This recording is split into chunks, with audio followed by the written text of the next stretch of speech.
Hi, I'm Karan Thapar. Over the last few years, I hope you've been watching my program, The Interview on the Wire.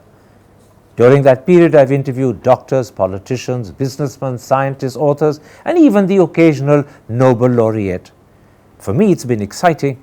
I hope it's been enjoyable for you. But these, as you know, are tough times, and if this program is going to remain bold, independent, and sometimes even defiant, then I think we need your support. At the end of the day, it's a truism, but editorial independence is best defended by the viewers. So if you would like this program to remain the way it is, forthright, outspoken, and interesting, then would you consider supporting us? All you have to do is to click on the description at the bottom.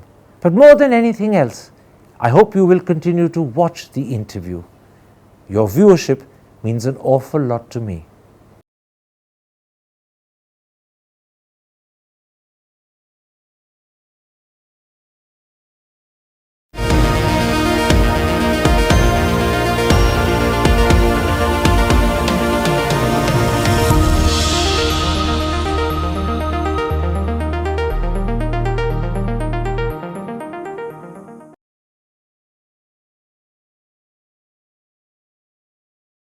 Hello and welcome to a special interview for The Wire. We all have friends, but few people ask themselves the question, what constitutes a great friendship? That issue is at the core of the book in my hands. Here it is. It's called The Cooking of Books, a Literary Memoir. It tells the story of the 40-year friendship between the well-known historian Ramachandra Guha and his editor, the highly regarded publisher Rukun Advani.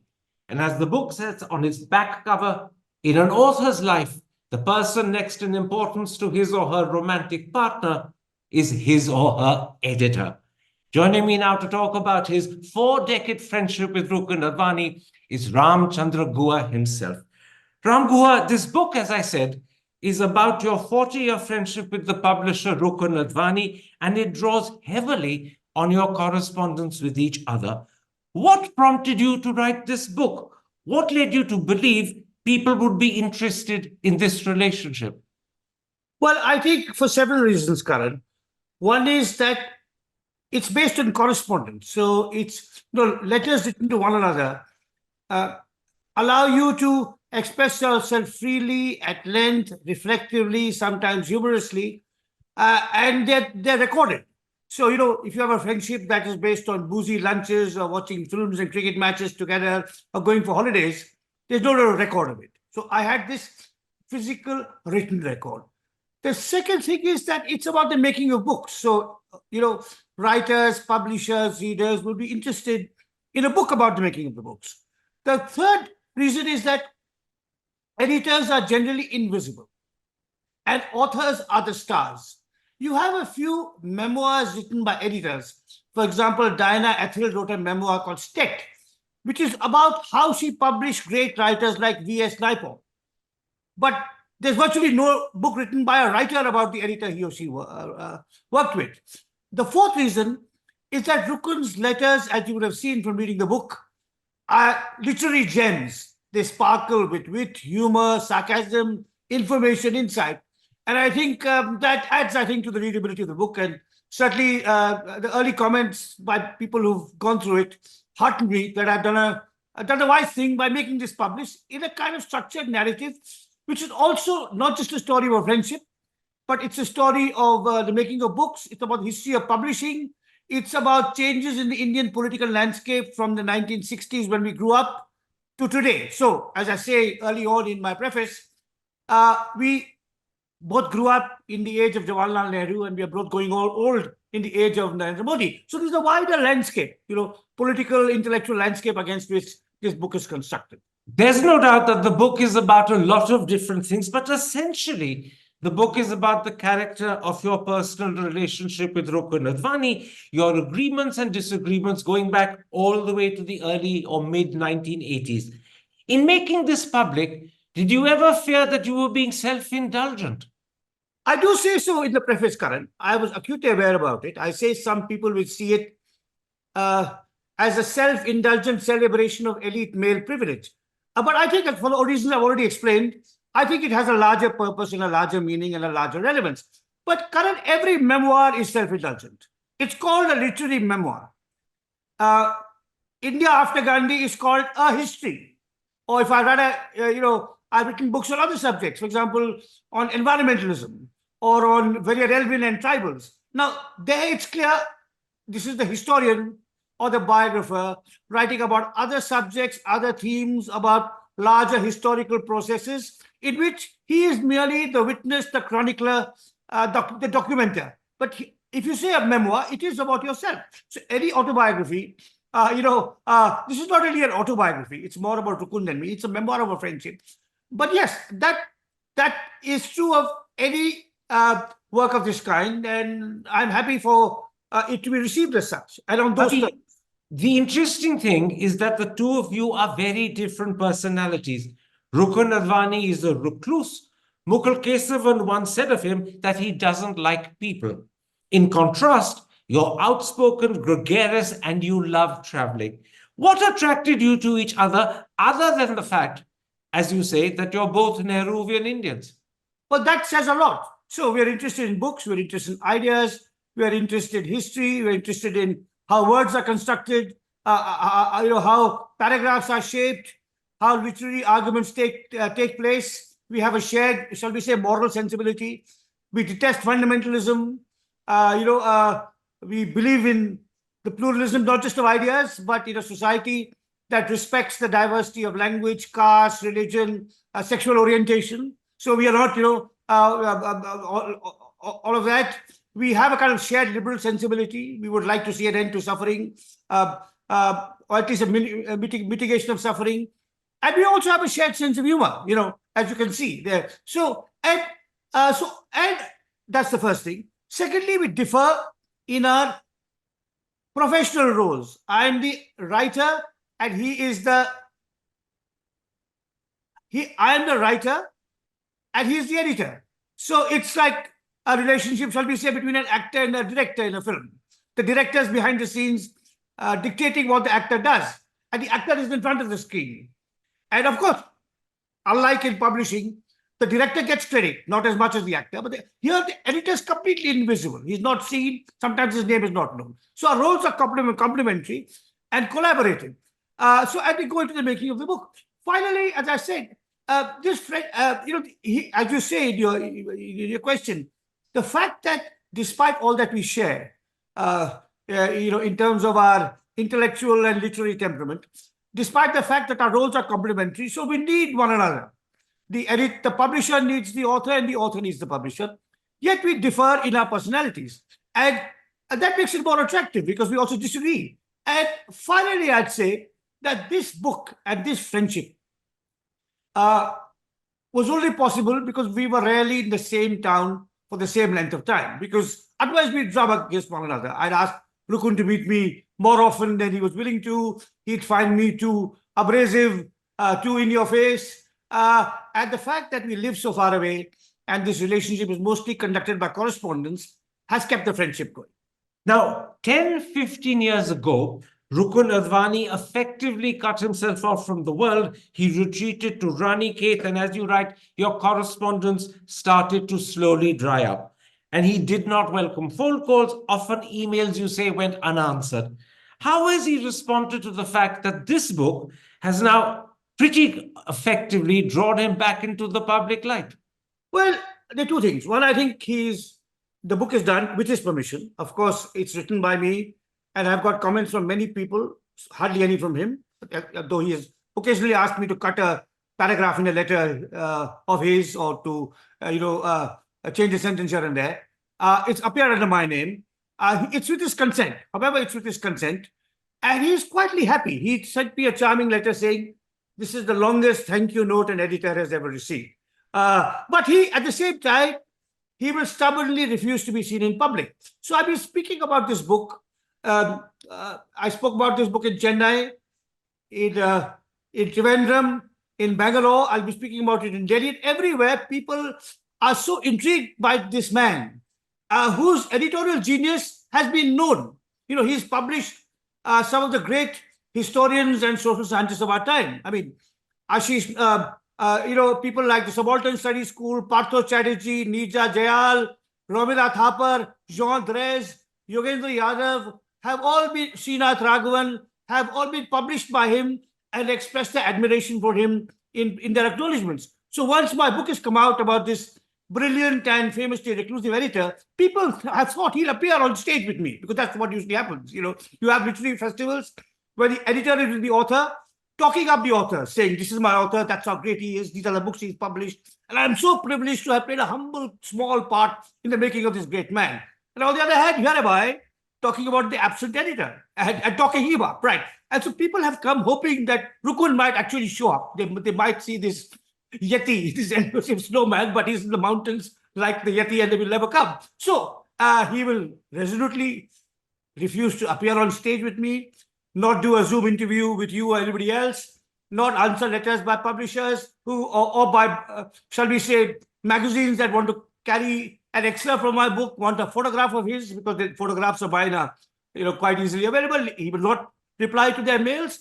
But I think he's quietly pleased that after all these decades of shaping the work of so many writers and scholars, that he has got this public recognition. Let's at this point talk about the friendship that you established with Rukun Advani. In the late 80s and early 90s, you would meet at Qualities in Connaught Place for lunch once or twice a month, and you would go for long walks in Lothian Gardens. What were your conversations about? So this was a time when we were both relatively young, when we were both making our way in our respective professions. He had just started publishing the Subaltern Studies volumes, for example. I had just published my first book, so there was a kind of excitement and enthusiasm, vigor and energy in our conversations, because we were both making our way in two professions that were so complementary. I wanted to talk to him about the books he was publishing by other authors. He wanted to talk to me about whatever ideas I had. And we would discuss the state of the world. This is the time of when all the Mandal Masjid market controversies were breaking out in the early 90s.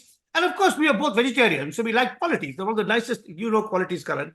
And the chana bhatura is absolutely delicious. In fact, I went back there recently for the first time after the pandemic, and I was relieved to find that the place has been redone. It has some beautiful period photographs now on the walls, and the chana bhatura is as good as it ever was. So that was a period of about 3 or 4 years when both of us were in Delhi.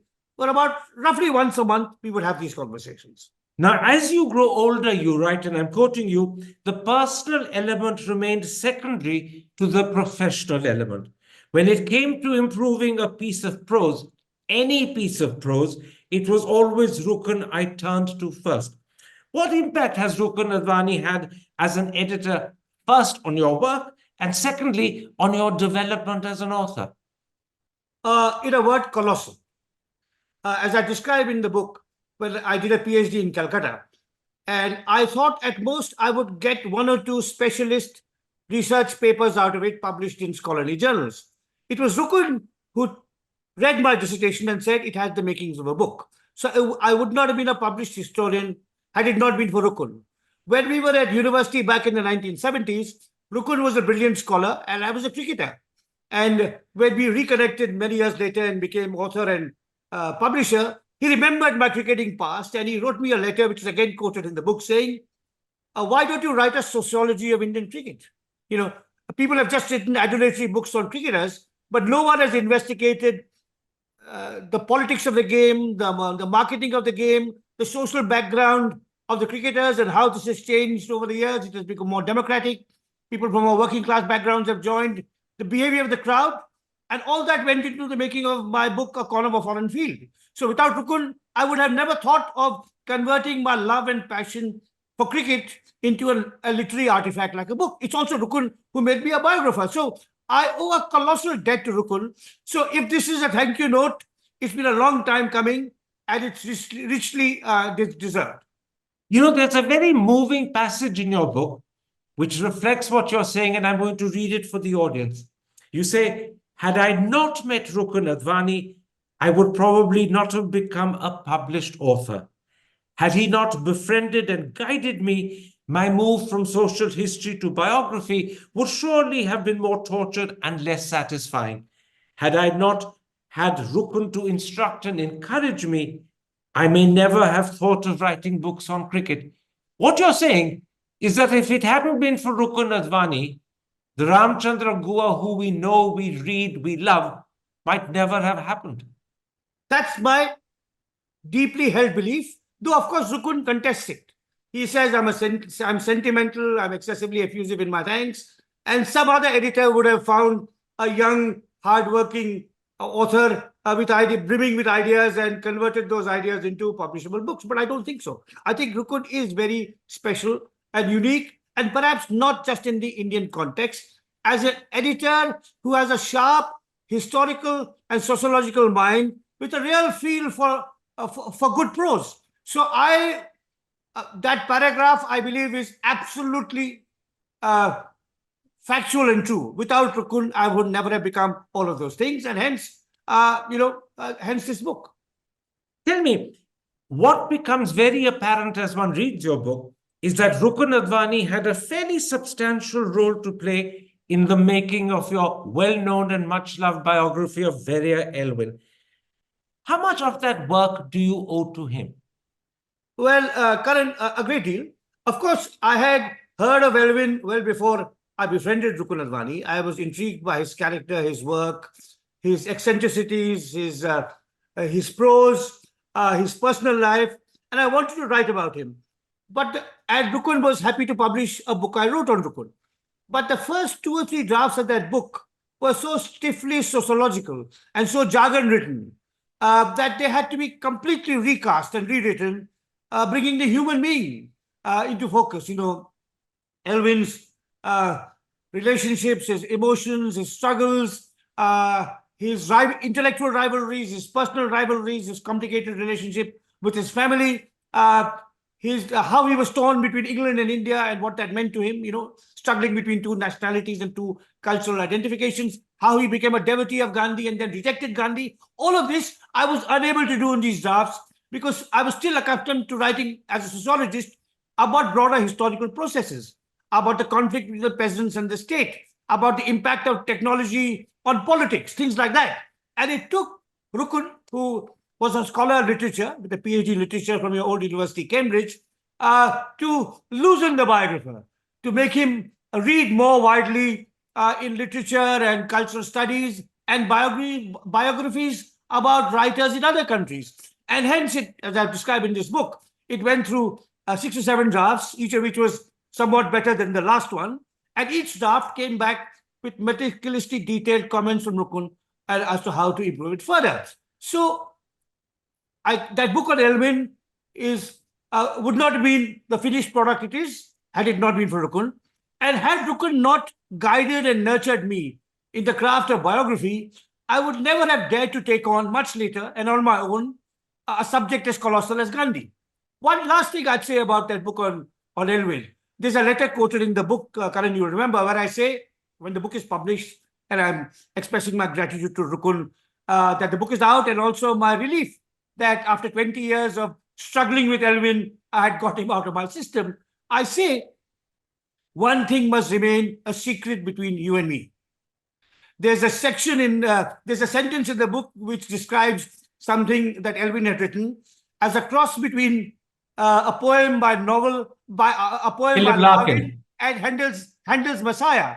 And only you and I know that neither have I read the poetry of Larkin nor listened to Handel's Messiah. So there are even lines like that surreptitiously put into my book, which are also there in other books written by some of Rukun's authors. So, those who read this book and who admire the work of some other historians I mentioned in the course of this interview, and I can mention some more, would like to go to their works again, see that they've thanked Rukun, and see which literary, cultural, musical references may not have come naturally to their author, but have been slyly inserted by this reclusive editor. But there's something very important that you've revealed in that answer.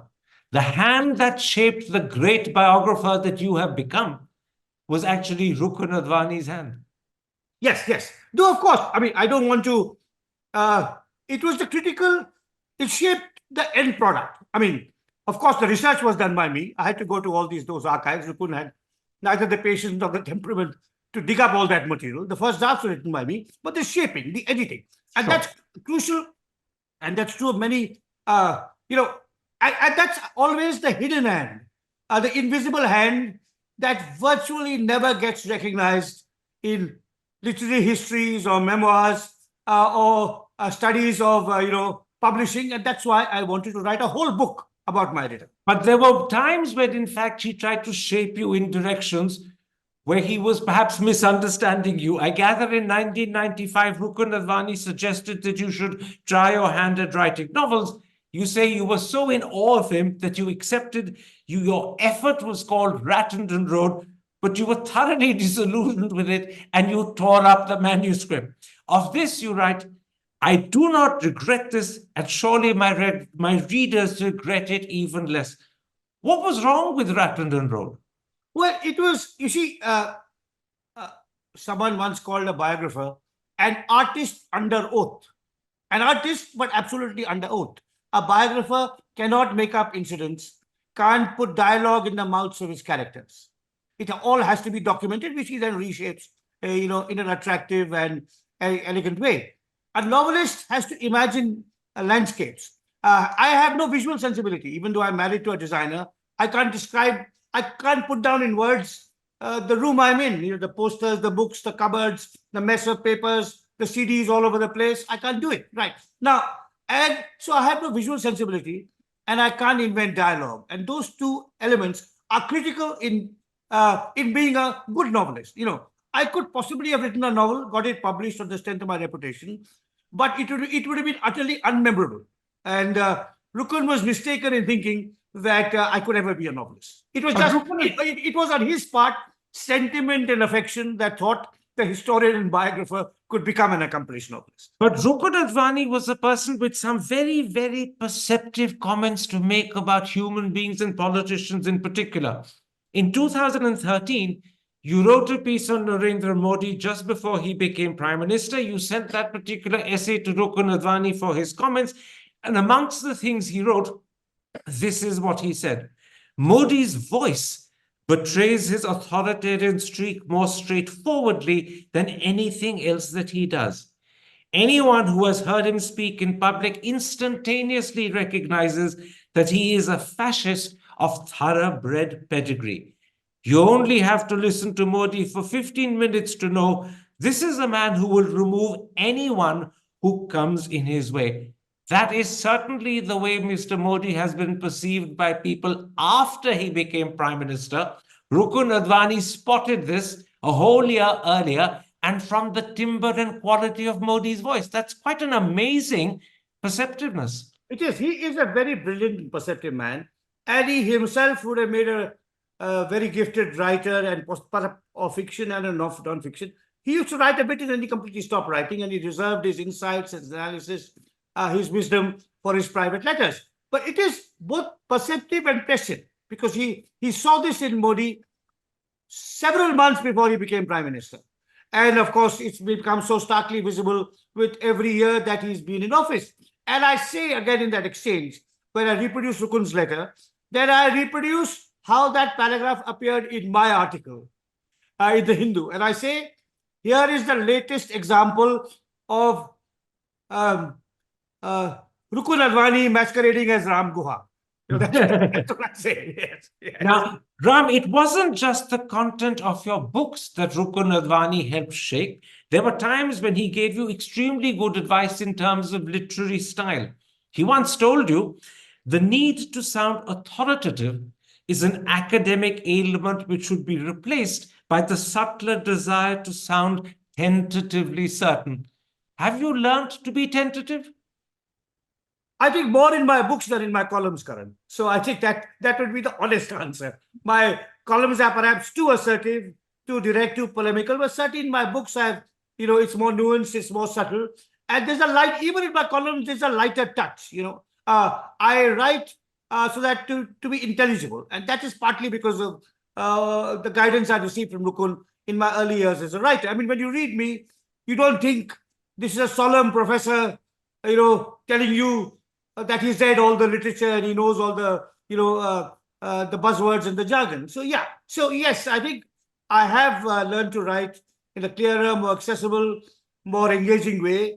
And a lot of that is due to the first 2 or 3 books that that I worked on with Rukun. But after that, I was kind of on my own. I should say for the record that since about 2007, Rukun hasn't really edited my books.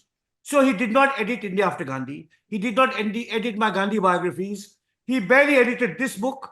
And so in a sense, by then I was on my own, and I could handle the crafting and rewriting of my drafts without much help from an editor.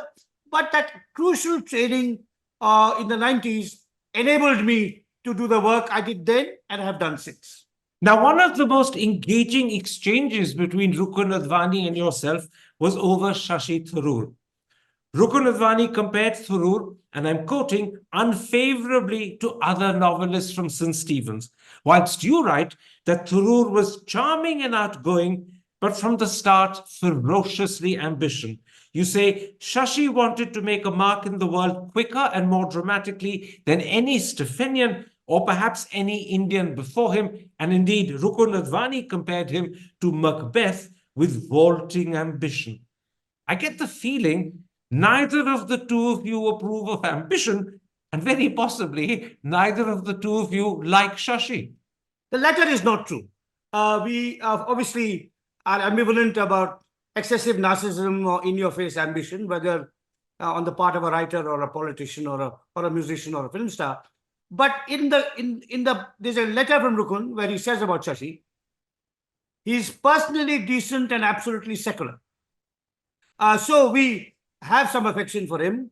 We admire many of the political stands he takes, which are so crucial at a time like this. But I think for your listeners, it's important to understand why I made that comparison between Shashi and Rukun, because it's utterly germane to the book and the fact that this is a memoir. When I entered St. Stephen's College in 1974 as a freshman, Rukun and Shashi were in the third year. And you will remember, Karan, from your own years in boarding school and boarding college, that the seniors had an aura about them. Vikram Seth had an aura for you. You had an aura for me because I was several years junior to you. Now, in that third year, final year batch, Shashi and Rukun were absolutely the two shining stars, the most brilliant, the most clever in their use of language, and the most academically successful. They were both university toppers and gold medalists. And yet, they were such polar opposites even then. So I had to talk about this contrast because it was there in my life from when I was a 16-year-old in college. And it has become more and more visible in the decades that have followed, in which Shashi and Rukun have followed their respective paths, both successful, both honorable. And I have seen those paths. And there is, I think, as I alluded to earlier in my answer, you said, is my memoir self-indulgent? It is. Right? Creativity is an act of self-indulgence. All artists and writers are self-indulgent, probably more so if they are male than if they are female. Narcissism may come easier to the male. And so are politicians. And Shashi is both a writer and a politician. So there is an element of vanity and ambition, without which perhaps he would have not got so far. And I think it's fair because we've talked about, the aspects of his work that appeal to us too. And I wrote to Shashi 3 days ago. I said, this book is out.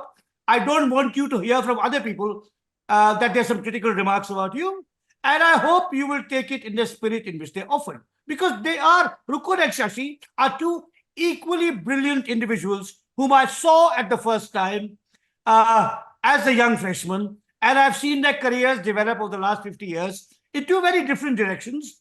And I said, one is incredibly celebrated, and the other is totally unknown, despite having, done so much to nurture some of the finest scholarship by dozens of Indian writers and make Oxford University Press a powerhouse and now run a very fine boutique press of his own. So I think Shashi, I hope, will take it in the spirit in which these criticisms are offered. Now, Ram Guha, your book ends with what I imagine is your last meeting with Rukun Advani sometime in March, April 2019. After that meeting, you write, I had seen him long enough to sense that he was happy in his reclusiveness. To think of him often made me happy too. But to demand to speak to him more on the phone or in the flesh would be an intrusion. Things were best left as they were for now. To me, that feels like a sad note to conclude the story of your friendship. I think it's more wistful and elegant than sad. I'm grateful for all the years of friendship we have had, which still continues through correspondence. As a result of the publication of this book, there's a flurry of emails going back and forth about the book and what people are saying about it, and how he's really wishing for a good critical engagement with the book, which I'm sure comes sooner or later, and other such chatty remarks. So it's more wishful than sad. I respect his desire for privacy and solitude. He says, please come and visit me in Ranikhet again, but I'm very unlikely to go there. But I do have one desire. I'm now 65, and obviously, not much time is left ahead of me. I would like, before Rukun and I depart this earth, to have the opportunity to have one last long lunch with him at Qualities together. That leads me to my last question. Do you miss Rukun Advani? I suspect from that yearning for that last lunch you do, to adapt Salman Rushdie, is there a Rukun Advani shaped hole in your heart? Well, I think again, I said, it's obviously there is, I recognize that he does not want to meet at all. And he at least writes to me. Other people he would not write to. So and I'm grateful for all that we've enjoyed together, personally and professionally, and which is all there in this book. I suppose I've also moved on. I have children, I have a family, I have my work, I have other friends. So I won't say there's a Rukun Advani side-shaped hole in my heart. No, that would be maudlin and sentimental and untrue.